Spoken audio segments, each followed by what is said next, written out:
Ele, dos 3 aos 7 anos, ele morou na Espanha com a família.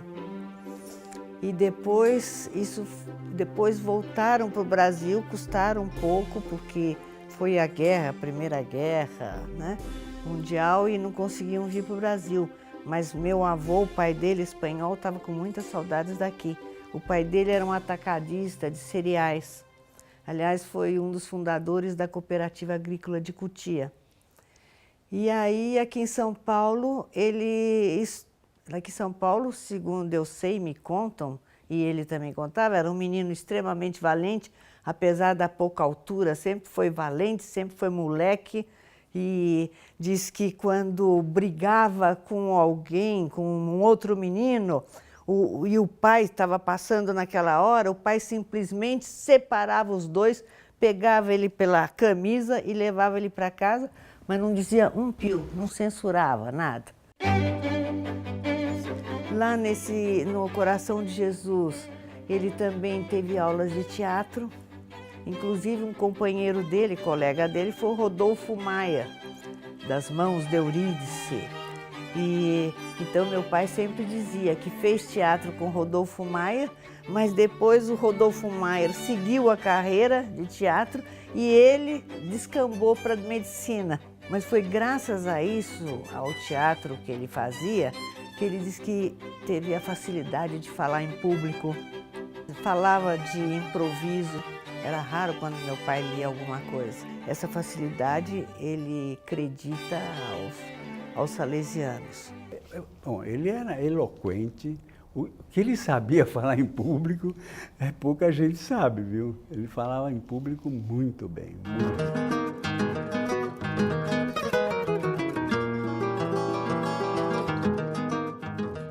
Depois entrou na faculdade de medicina, no primeiro dia de aula de parasitologia, que era com o professor Travassos.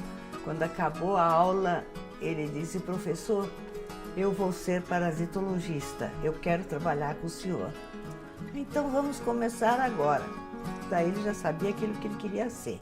E aí, posteriormente, é que foi concorrer a uma cátedra de parasitologia e zoologia médica da Faculdade de Medicina Veterinária. Recém-fundada, né?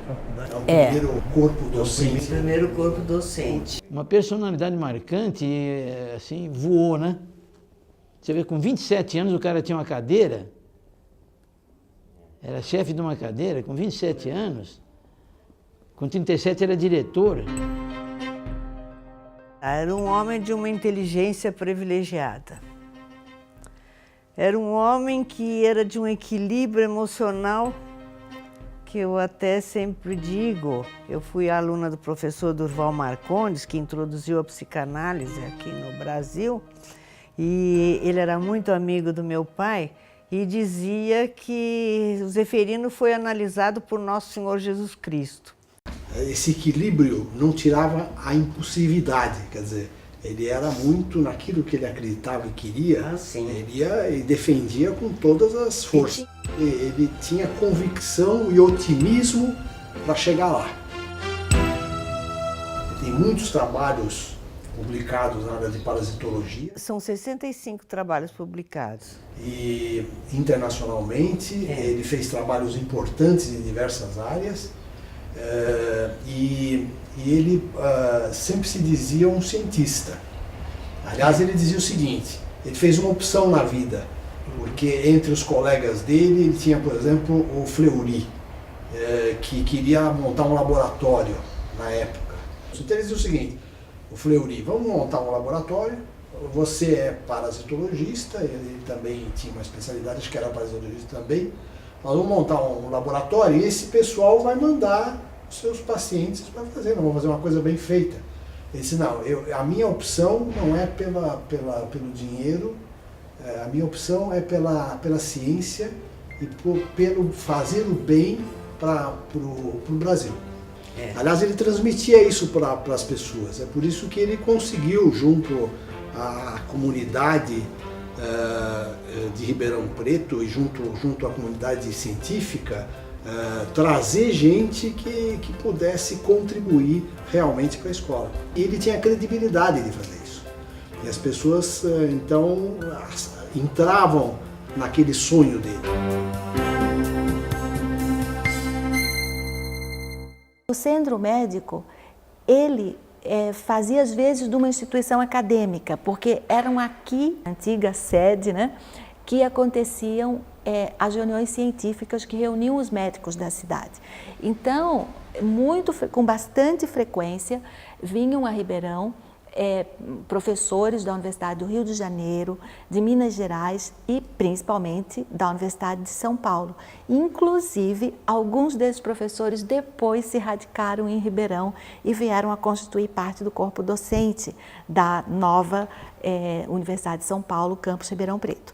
Então, é muito interessante a gente observar que o papel do centro médico, principalmente na esfera científica, tinha uma preponderância em relação à situação social e à situação esportiva, como uma casa de reuniões e de congraçamentos dos médicos.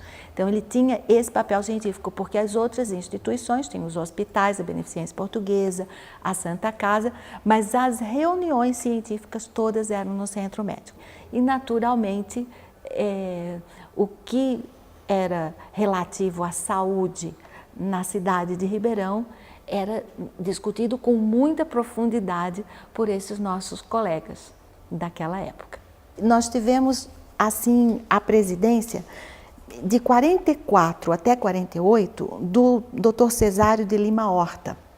E nessa gestão foram feitas, assim, as principais articulações políticas que permitiram, então, que se cristalizasse o sonho de interiorizar a Faculdade de Medicina. E de 1950 a 52, o Dr. Paulo Gomes Romeu. A criação da Faculdade de Medicina de Ribeirão Preto, ela deve ser analisada sob um contexto no período pós-Segunda Guerra Mundial, nós tivemos na década de 40, onde o processo de democratização do país, a movimentação social que ocorreu, estava a exigir aí do governo, dos governos estaduais, particularmente de São Paulo, a interiorização dos processos culturais e de formação universitária da população do estado de São Paulo, né? Então, dentro desse contexto, houve um movimento aqui na região, que teve também respaldo de políticos de outras regiões do estado de São Paulo. E aqui em Ribeirão Preto, esse movimento foi capitaneado pelo Dr. Paulo Gomes Romeu, que na época ele era presidente do Centro Médico e que estava se esforçando para trazer uma faculdade de medicina para Ribeirão Preto. E quem foi o instrumento, qual foi a pessoa que foi o instrumento, o vetor que participou disso, foi exatamente o deputado Luiz Augusto Gomes de Matos, que era o deputado representante do município de Ribeirão Preto, da região, na Assembleia Legislativa, que levou adiante essa ideia através de um projeto de lei, né, e que foi, então, aprovado pela Assembleia e pelo governo do Estado. A Constituição do Estado de São Paulo foi aprovada, determinando a interiorização da educação superior. Foi nomeado presidente de comissão de instalação da Faculdade de Medicina de Ribeirão Preto. O Ribeirão Preto também tinha essa vontade de se tornar de uma economia agrícola para ser um centro comercial e cultural. Os líderes de Ribeirão Preto trabalharam isso, né? Então ele tinha um campo fértil para fazer. Entre 50 e 52, nós temos aqui a criação da Faculdade de Medicina de Ribeirão Preto. E aqui em São Paulo, por exemplo, os companheiros do Conselho Universitário achavam que ele era louco varrido. Porque imagine que loucura fazer uma faculdade naquele fim de mundo, uma escola de medicina naquele fim de mundo. Falavam que era a escolinha do Zeferino, quando se referiam a ela, a escolinha de Zeferino. Um deles, o Lucas Nogueira Garcês, que inclusive achou uma loucura.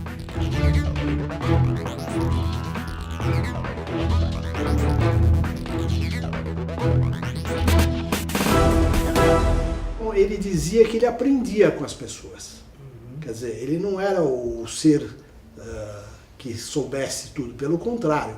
Ele aportava através do conhecimento das pessoas. As coisas mais simples, inclusive. Por exemplo, ele discutia futebol sem nunca assistir uma partida de futebol.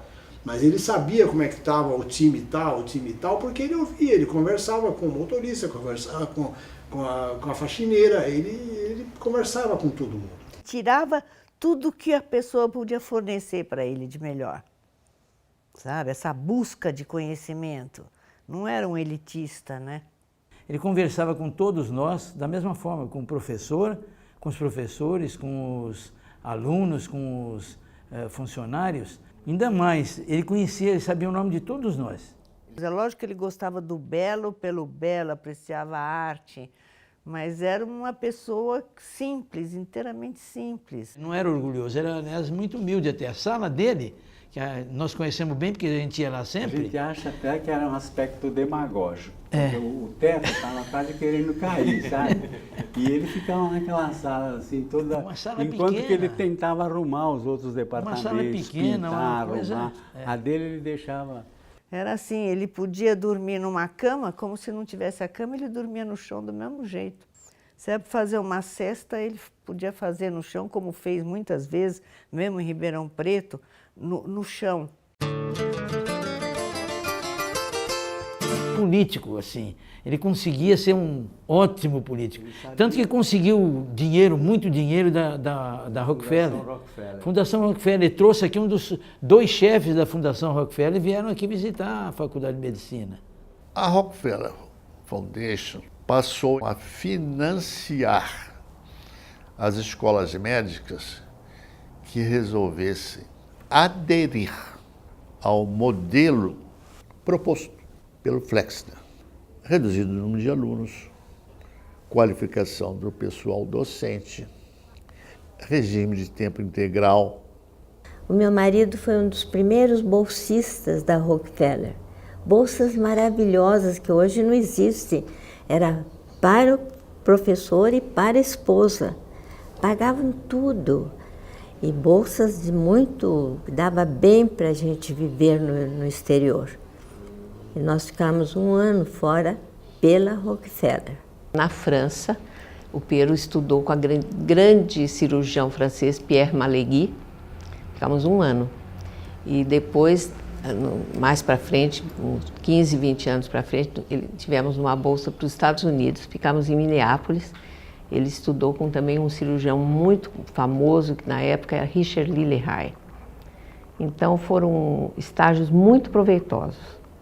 Ele estudou com muita seriedade e trouxe muita coisa interessante para a faculdade. E nisso tudo, o prestígio do professor Zeferino era muito importante para conseguir essas bolsas. Se era uma pesquisa, um professor, um assistente ou um aluno que estivesse fazendo, ele acompanhava e dava força e provia naquilo que eles tinham necessidade. Também pôs gente que não era médico. Nós tivemos alguns técnicos, né? Por exemplo, na bioquímica, que foi a primeira, no primeiro ano, pôs o Paulinho como engenheiro formado no ITA, eletrônico. Então, cuidava do material. A gente queria fazer algum instrumento de precisão, que a gente bolava, e lá eles faziam na coisa. O currículo proposto para a época, ele foi bastante inovador. Ele foi o primeiro currículo médico que tinha no curso de psicologia médica. Houve uma valorização maior do que até então existia para pediatria, ginecologia, obstetrícia, uma ênfase maior em fisiologia, bioquímica do que propriamente na anatomia humana. Foram implantadas disciplinas como matemática, bioestatística, medicina preventiva. Então isso na época representou realmente um aspecto revolucionário.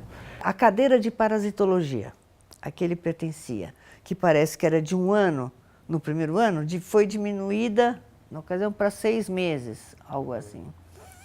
E em benefício, por exemplo, de medicina preventiva, que é o que ele achava que é o que tinha mais a se desenvolver. Que a universalidade deveria ser algo que passasse para a comunidade, né? Esse era o papel. Não era ficar enclausulado no meio científico, numa redoma que não passasse, não trouxesse benefício para essa comunidade. Coisas que não existiam ainda naquela época. Por isso falava muito da faculdade, e a faculdade, em pouco tempo, ela tomou assim teve um nome muito grande, muito conhecido, pelas coisas que ele implantou. Reuniu as disciplinas, que em São Paulo tinha assim, disciplina de gastro, tinha gastro 1, gastro 2, essas coisas assim. Ele reuniu tudo em departamentos. Tudo isso foi uma revolução. Pôs psiquiatria, que não existia escola nenhuma. É como a vinda da psicologia e da psicanálise para o Brasil, que ele participou muito próximo dos precursores, como Durval Marcondes, por exemplo. Por ele ter participado disso, ele sabia da importância. Claro. Quer dizer, ele não se limitava na universidade como conselheiro ou como diretor da Faculdade de Medicina de Veterinária, ele não se limitava a ficar só no pedaço dele. Ele se interessava pelos demais. E conhecia a filosofia, conhecia os livros de Freud e todo o resto. Quer dizer, ele tinha o conhecimento e se envolvia de tal forma que ele trazia isso para uso naquilo que ele tinha competência, né, de fazer. Ele convidou só gente de muita projeção. E certamente ele tinha confiança de que essas pessoas iriam levar o nome da faculdade para frente. E foi o que aconteceu, né? Ele teve muita capacidade para escolha.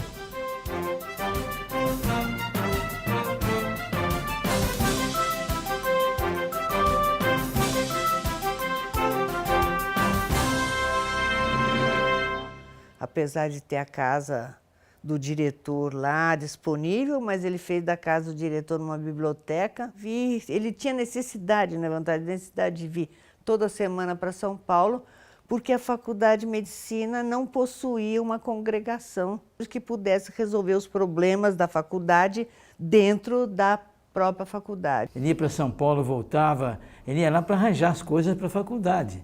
Ele não ia lá para descansar da faculdade, não, ao contrário, ia trabalhar.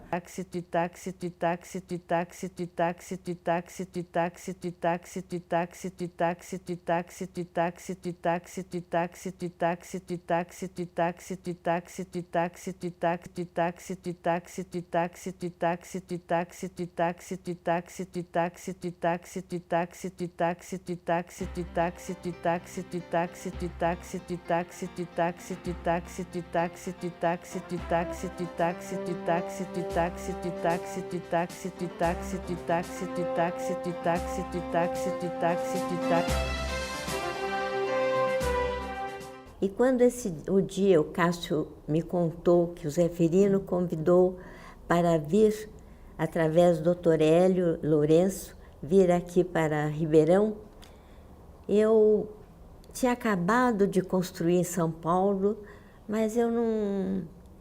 É melhor para você? Vamos. Todas nós éramos novas donas de casa. A gente não tinha experiência. Meus 6 filhos nasceram enquanto eu morei no campus. Eu morei 21 anos. Fomos formando pouco a pouco essa amizade e pensando em algo mais importante, que foi quando fundamos realmente a LAP, onde trabalhávamos muito, cozinhávamos, bordávamos, fazíamos chá, fazíamos jantares para angariar fundos, para dar cadeiras de rodas, condução para os doentes que às vezes não podiam voltar para casa.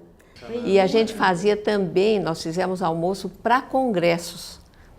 O grupo da LAP foi contratado para fazer almoço, vatapá, galinhada, uma coisa assim, para o congresso. E a LAP ganhava com isso. Entendi. Nós trabalhávamos, servíamos e nós ganhávamos. Em vez de contratar um buffet da cidade, eles nos contratavam. Isso aí era muito gratificante. E o professor Zeferino sempre, naturalmente, dentro da função dele, mas ele sempre nos deu muito apoio. ele enfrentou e nós enfrentamos dificuldades grandes. Para ir para a faculdade, era um poeirão danado nos ônibus do Axê, que era aqueles que não conseguia mais subir a serra, então tinha uns buracos que entrava poeira, você vinha de guarda-pó. Os laboratórios, primeiro emprestados pela odontologia, né? Nós tivemos lá salas e laboratórios emprestados pela odontologia. Usamos muito a Santa Casa, né? Começamos a clínica. Só inaugurou o Sinhá Junqueira quando nós estávamos no 6º ano. Não, e o professor de bioquímica estudava bioquímica nos alunos, sabe? A gente punha uma sonda gástrica, pegando o suco gástrico, dosando aqui, né? Dosar o ácido. A gente não sabia por quê, viu? Mas a gente fazia.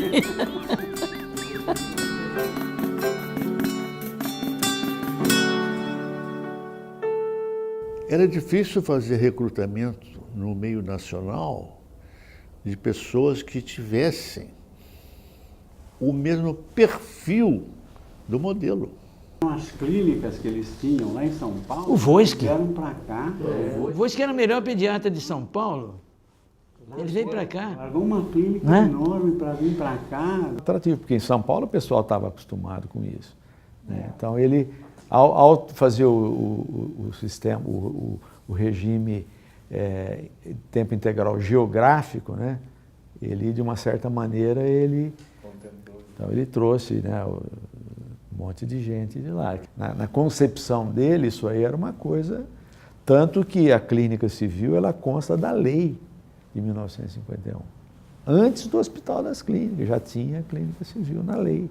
Às vezes criando inimizades com amigos dele que ele não trazia não puxava de São Paulo para Ribeirão, ou então de pagar mais do que se pagava o salário lá em Ribeirão Preto do que se pagava em São Paulo. Ele conseguia isso. E os outros criticavam, mas ele tinha que atrair as pessoas, né? O que ele sempre se preocupou foi isso, que tivesse uma vida digna, e aí eles tinham casa, tinham boa parte da comida, tinham um bom salário, e se dedicavam àquilo que eles gostavam. Foram escolhidas os referendos para ter questão máximo do máximo, né? Quer dizer, todo mundo era ótimo, mas ele fazia muito, e eles aceitavam esse convite. O secretário, por exemplo, da faculdade, José Bento Faria de Ferraz. Ele era secretário do Mário de Andrade. Edgar Barroso. O Barroso ficou uma temporada na Europa conversando com professores para vir para cá. Para cada um ele tinha um argumento diferente. Por exemplo, o professor Lison. O Lison é o pai da histoquímica, dizia meu pai, né? Como trazer esse homem da Bélgica, né?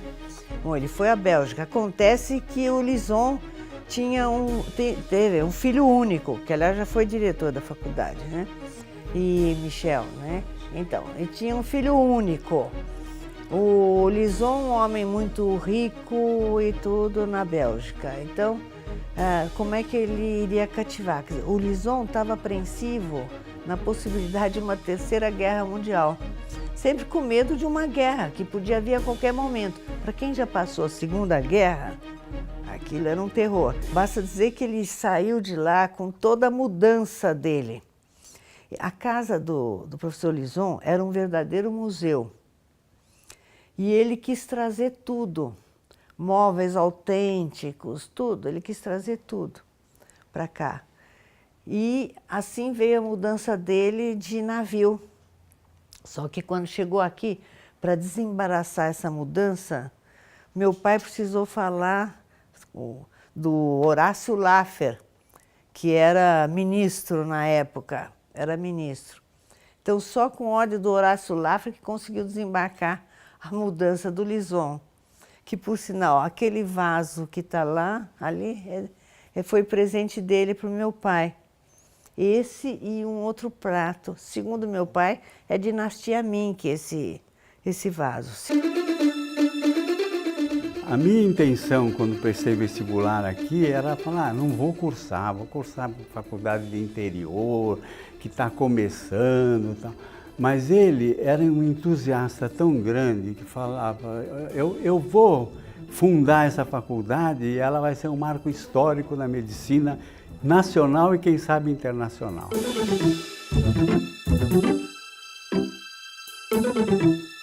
Trouxe para cá, como visita, pessoas ilustres. O Fleming ele trouxe, da penicilina, né? O prêmio Nobel argentino. Bernard Say esteve aqui. Trouxe gente muito importante assim para tornar a faculdade conhecida também e para nós conhecermos essas pessoas.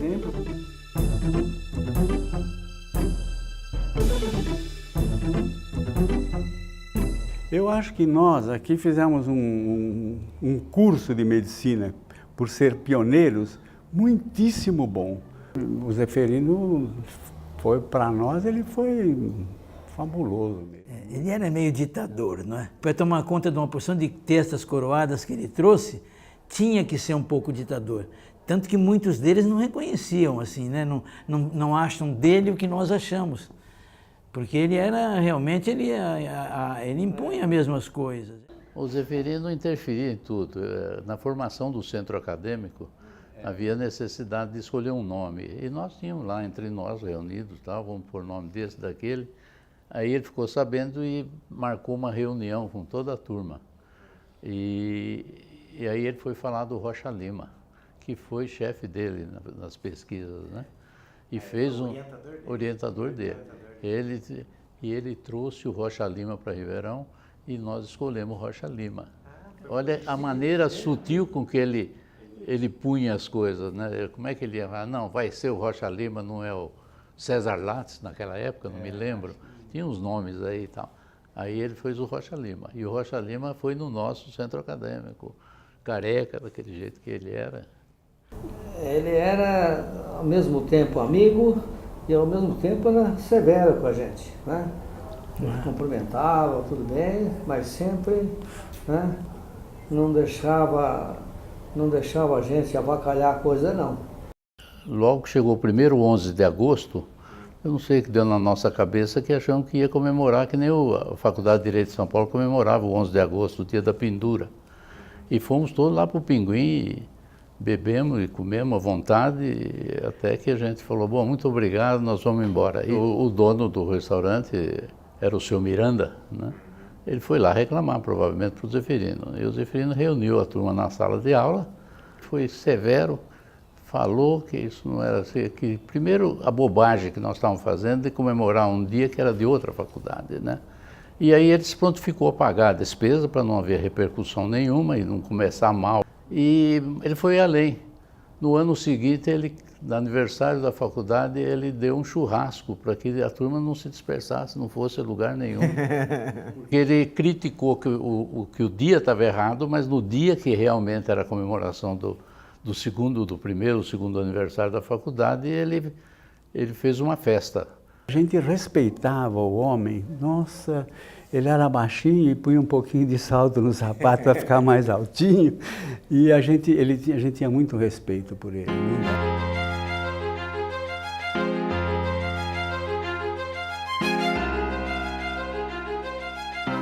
Ele não parou no primeiro ano, não. Os 6 anos da faculdade nossa, sempre, todo ano ele tinha novidades, ele foi fazendo e foi buscar a escola agrícola, desativou a escola agrícola e pôs lá a faculdade de medicina, e é onde é até hoje o campus da USP de hoje. E ele não parava. E aí começou a haver alguma dificuldade, porque ele também não largava a diretoria, né? E eu não sei o que teria havido na época, o tradicional ciúme universitário, né? Outros professores crescendo e já defendendo suas teses, defendendo coisas, e aí eu não sei que ano que foi sair o primeiro diretor depois dele. Que foi tudo mar de rosa, não, tiveram campanhas contra ele. Em Ribeirão Preto fizeram enterro dele na cidade, né? Chegaram a fazer enterro dele. Nós vivíamos o início dos anos 60, que a gente chama primeiro quinquênio dos anos 60, quinquênio dos anos dourados, onde tudo acontecia de maneira agradável para várias partes da cultura e da ciência desse país, e principalmente no eixo do centro-sul, que pegava o sudeste e o sul, mais São Paulo e Rio de Janeiro. E dentro disso estava o movimento estudantil e principalmente universitário. O nosso centro acadêmico tinha uma liderança grande, o Rocha Lima, e nós estávamos lutando junto com a UNE e os UES pela participação maior dos estudantes nos órgãos decisórios das universidades. Isto é, a participação nos conselhos, desde o departamento até os conselhos universitários. E nós estávamos lutando por um número realmente mágico. Queríamos 1/3 da representação nos conselhos. Neste momento há uma reunião em Brasília. E Brasília estava começando. Eu estou falando do final de 62, portanto, Brasília era recém-aberta. E o professor Zeferino Vaz estava viajando para o exterior. A gente nem sabia, geralmente, quem era o vice-diretor, porque ele fazia tudo. Mas o vice-diretor era o professor da parasitologia, Mauro Barreto. Então, o Mauro Barreto foi a Brasília para participar da reunião de conselho de reitores, do qual Ribeirão Preto não tinha o reitor, era a USP em São Paulo, mas o Zeferino fazia parte. E o Mauro foi lá representar. E o Mauro, então, levou os anseios que estavam sendo discutidos aqui. E chegando lá, na hora da votação, o Mauro votou pelo aumento da participação dos estudantes, não 1/3, nos conselhos. E fizemos uma festa, o Brasil inteiro voltou. Daí, 3 dias, o Zeferino chegou, ficou sabendo da notícia, e o Todo-Poderoso ligou para Brasília e desqualificou o voto do Mauro Barreto e votou ele. E com isso inverteu a votação e nós perdemos. E a notícia chegou lá para nós.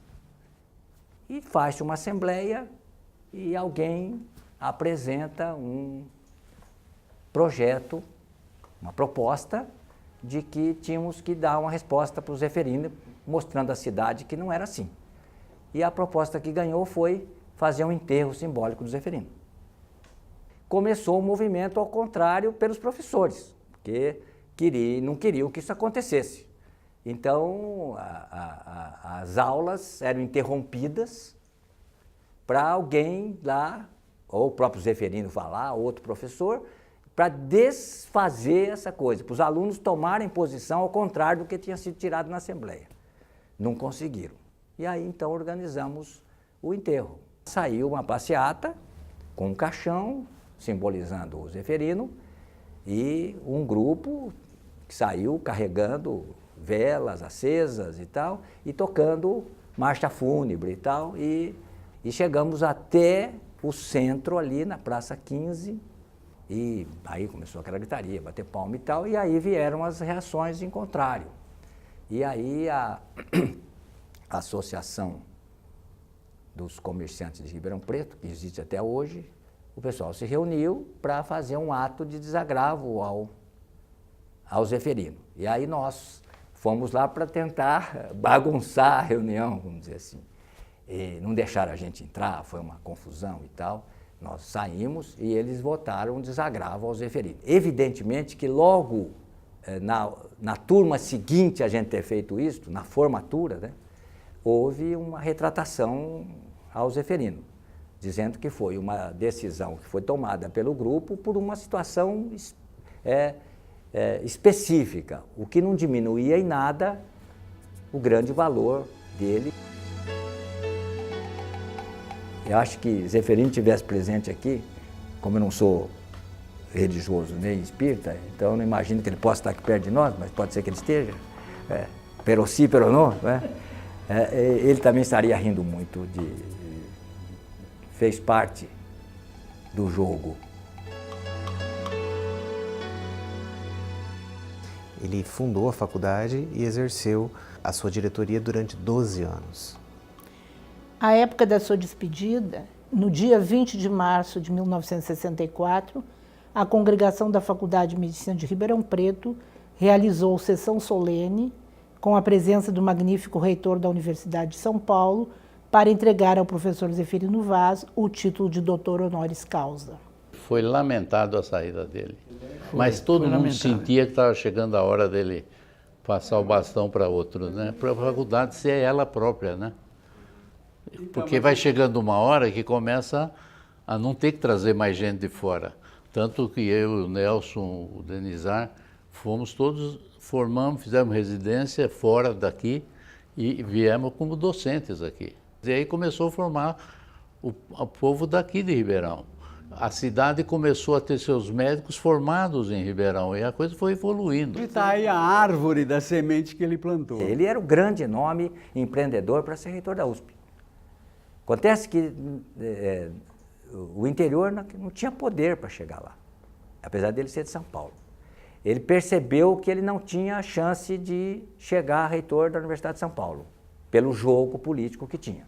Na verdade, ele ficou num prolongamento porque não tinha nem o conselho universitário para votar um novo diretor. E porque ele achava que tinha que ter um período para fazer isso. E assim ele ficou até ser formada a primeira congregação da faculdade. Então era a maioridade, como ele disse, que agora ele ia embora tranquilo porque era a maioridade da faculdade. Ele tinha uma multifuncionalidade também. Ele foi fundador do Conselho Estadual de Educação. Depois, em seguida, ele não gostou da vida pública e da Secretaria de Saúde. Ele não é isso que eu quero. Então, de lá ele saiu para a Universidade de Brasília, né? Que também não gostou, ficou um ano e não gostou, porque os militares queriam impor nomeações assim para ele. Mas o próprio Darcy Ribeiro elogiava nas suas entrevistas, dizendo que ele foi para lá e não terminou o que tinha de bom, quer dizer, ele foi uma pessoa que o sucedeu, ele foi defenestrado de lá, mas entrou alguém que entendia o que era bom e preservou as coisas. Preservou as coisas. Quando ele percebeu que não podia preservar o que ele queria, ele saiu fora. Então ele foi para Campinas porque ele provavelmente percebeu que ele podia desenvolver mais um sonho importante construindo a Unicamp. O mérito que ele sempre teve e que eu acho que faz falta hoje no Brasil, as pessoas que assumam e façam, mesmo com recursos mais escassos, né? Que assumam e tomem aquilo com tal garra, lutem pelos seus ideais. Que consigam fazer, né? Ele teve a felicidade e a competência de fazer isso no ensino. Não foi porque ele foi uma brincadeira de estudante que foi fazer ele era muito maior que isso para entender que também ele, quando foi estudante, deve ter tido arroubos de juventude que faz parte e é uma pena quando não faz. Então não foi por isso que ele foi embora. Se falasse que foi por isso, eu estava sendo injusto com ele e querendo valorizar muito o que nós fizemos aqui. Ele foi porque ele viu que tinha um grande desafio, mais um para ele enfrentar, construindo a Unicamp. Tem até uma carta de próprio punho do Lucas Nogueira Garcês, parabenizando e se desculpando se um dia ele zombou da Faculdade de Medicina de Ribeirão Preto, chamando que ele nunca poderia acreditar que se tornasse a escola que se tornou. Ao longo desses 60 anos, o espírito do tempo integral ele está preservado. Quer dizer, nós hoje, com em torno de 330 docentes, temos 98,4% dos docentes em regime de dedicação integral à docência e à pesquisa. 200 laboratórios de pesquisa espalhados pelos 14 departamentos da instituição. Temos liderado nos últimos anos a produção científica internacional da Universidade de São Paulo.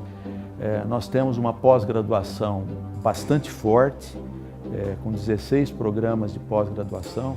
Em torno de 94% desses programas apresentam o nível de excelência pela CAPES. Podemos dizer que essa atividade de pesquisa ela continua sendo uma grande força da nossa instituição. E hoje, em torno do Hospital das Clínicas, se consolidou um verdadeiro complexo de saúde que tem em torno de 4 ou 5 hospitais, entre o Hospital das Clínicas, a Unidade de Emergência, o Hospital Estadual de Ribeirão Preto, a Mater, o Hospital Estadual de Américo Brasiliense, várias unidades secundárias de saúde, várias unidades primárias de atenção à saúde, todos consolidados em torno de um complexo Hospital das Clínicas, Faculdade de Medicina e a Fundação de Apoio ao Hospital das Clínicas.